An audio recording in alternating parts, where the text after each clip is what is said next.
Hi, welcome again to another video from Exit Strategy. Thankful giving and ungrateful taking.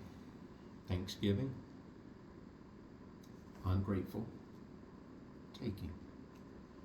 That is the difference between an empath versus a narcissist. They are takers, we are givers. We understand that. Even when we take something from someone, it is probably something that we are somewhat worthy of or someone has given us. We often don't take things, from people just to be taking it.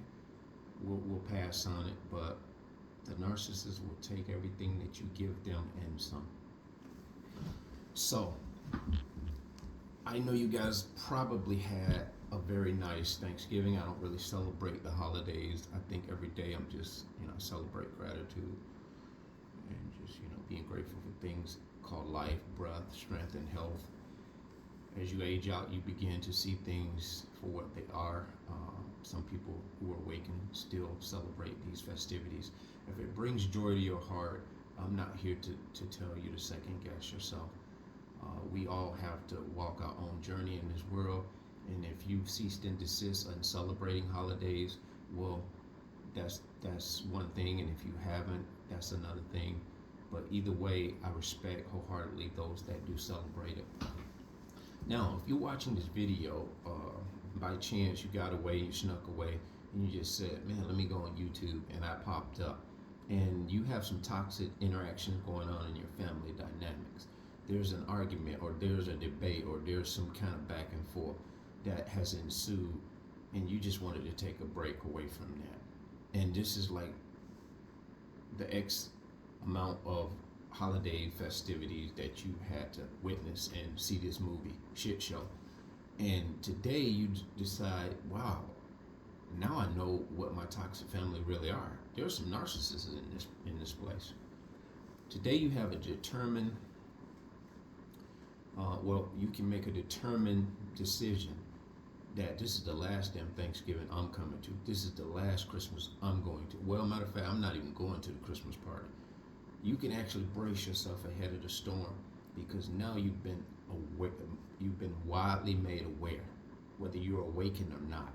Awareness is the prerequisite to awakening, and not always in that order. Sometimes you awake and then you become aware, like I did. And so you now know something that you can't unknow. These people, you can't deal with. It could be your mom, your sister, your aunt, your uncle. This is a decision you're going to have to make right here and right now. These people dress up to come to these shindigs or these gatherings, whereas it's supposed to be angelic, family, camaraderie, togetherness, thankfulness, gratefulness, and all of those beautiful things that we relish in life from the fruit of our labors. Not a narcissist. They dress up, do the most, just to come to these type of get-togethers, to be the worst. And I know some of you say, wow, I just as soon forget about them. They don't bother me. I bob and weave. I stay in my lane. Unfortunately, that's not the roll of the dice for most of us in this world. If you become awakened like I have, you know undoubtedly that you don't have a luxury in this world to avoid these type of people because you are aware and awake. You ever had a conversation ensue with somebody out of the blue and it go from 0 to 60 and you wonder how the hell did this argument or debate or conflict of interest ensue to the utmost degree? And then you start questioning yourself. What did I do wrong? That's the biggest deception that we as empaths can do to ourselves when we start questioning our role in that situation. Now that we're awake, okay? Pre-awakening, we may have contributed to some degree just by the fact that we went back and forth. But most often, we never really contributed in a malicious way, even before we awaken, because we are peaceable people. We are peacemakers. And these people are peace takers. So, what I'm saying to you, that 0 to 60 situation, conversation, whether it be out and about, whether it be in the family dynamic, and you wonder, how the hell did I get in this? How did this happen? And you're in a fog. You don't have a clue. Well, I'm here to tell you, now you know why. These people walk in chaos. They exist in chaos. And if there's no chaos going on, they were created. That's the best way I can give it to you guys. So today I want you to realize all is not lost. These holidays that we kind of drum ourselves up to, and we can't wait to get to that Christmas holiday, go off to see family, that's a beautiful thing. But I need you to make a decision. I need you to make a conscious decision based on prior engagements and interactions in some of these family gatherings. How was last Christmas get together?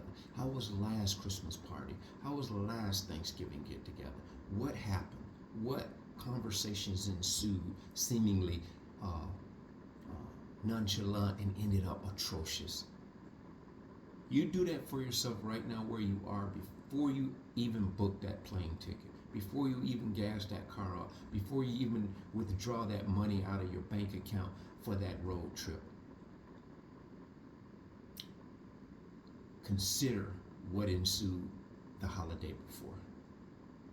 Let that be a guide to you whether you need to partake in the same movie with the same results. You've seen this movie before. You don't need to see a repeat. You know how it ends. But to all of you empath and chosen ones who had an uneventful Thanksgiving gathering, I hope it was everything you imagined it to be. And I know you can't wait till next time to go and be with family and to gather around people who love you and you love as well, and just have a hearty, happy time. And I just hope that life continues to be that way for you with all the ups and downs. I'm hoping that for you just as I do myself. That being said, bless.